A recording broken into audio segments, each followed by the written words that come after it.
family. Welcome to this episode of the Myo Minute where we're going to talk about tongue ties. I get asked all the time, do I have a tongue tie? How do I find out? How do I get it diagnosed or identified? So I'm going to be answering those questions here in just a second. But first, let me introduce myself if I am new to you. My name is Carmen Woodland. I'm a myofunctional therapist. I have a large global virtual practice, which allows my very specialized practice to bring this important therapy to people all over the world.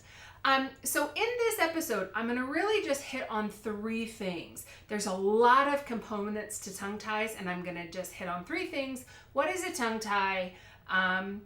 How do we get it identified, and that it's not about appearance, okay? So first thing, all of us have tissue underneath our tongue that's called a frenum or a frenulum, just depending on where you are. We all have that, but some of us have it in the wrong place, too thick, too tight, too short, too far posterior, and it affects many things. So we look at where it attaches underneath the tongue and also where it attaches in the floor of the mouth. But sometimes we have to use something called common sense to say, hey, does this look like it prevents function?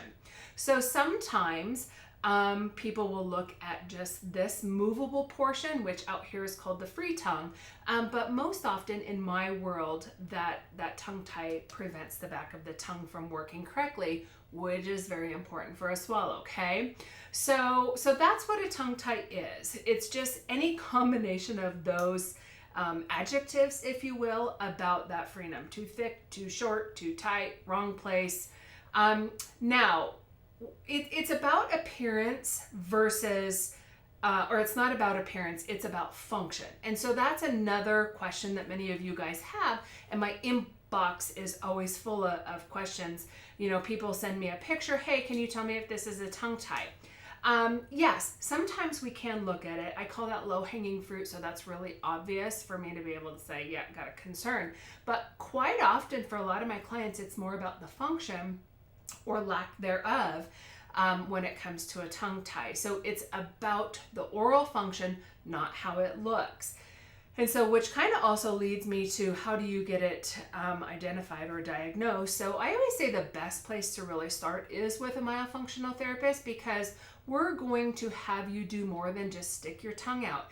In many other areas of my social media, I have talked about the identification. If your doctor has you stick your tongue out and tells you you're fine, you're not fine, because all he basically said is that you can protrude your tongue, okay? What about retracting it? What about all of the other muscles? So that's what very specialized myofunctional therapists look at, is what are those muscles doing? What's going on? Can you elevate, retract, protrude, lateralize? Can you create a lingual palatal suction? All of those things are very, very important to us. What I do with that information, once I have done an oral assessment and I can see how poorly the function is, I use that information then to plan your treatment. Because when I can see what you can't do, then I can work that into your therapy plan so that we can have that good, well-rounded oral function. So hopefully that's helpful. I truly think that the best place to start, like I said, is with an exam, because you're wondering if you have a tongue tie, can I get it diagnosed, that kind of stuff. So there's about a 50-50 chance probably that your doctor will get it right. I probably spend more time than not arguing against that. When a doctor says, well, you're a little bit tied, but we don't need to do anything about it just yet. Or they tell you that you're tongue tied and that they can release it for you right now. You don't want to do that either. And that's one thing that you learn in an exam with me, that you have to start myofunctional therapy well in advance of a release. I start clients 2 months ahead of time. So stay tuned more this month. I'm really going to be talking a lot about tongue ties. I think the best place to start as far as a free resource is the Getting Started Guide. You can also download the Ultimate Guide to Tongue Ties. You can find any of that wherever you find all of my social media content. If you have questions, remember you can email the tongue trainer at Gmail.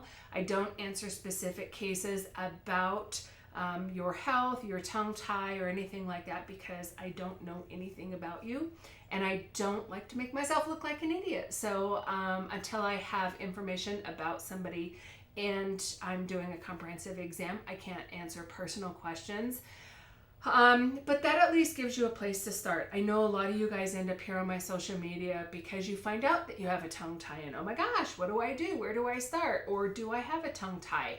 That at least helps you understand what a tongue tie is, that we diagnose it not based on appearance, but how the oral function is.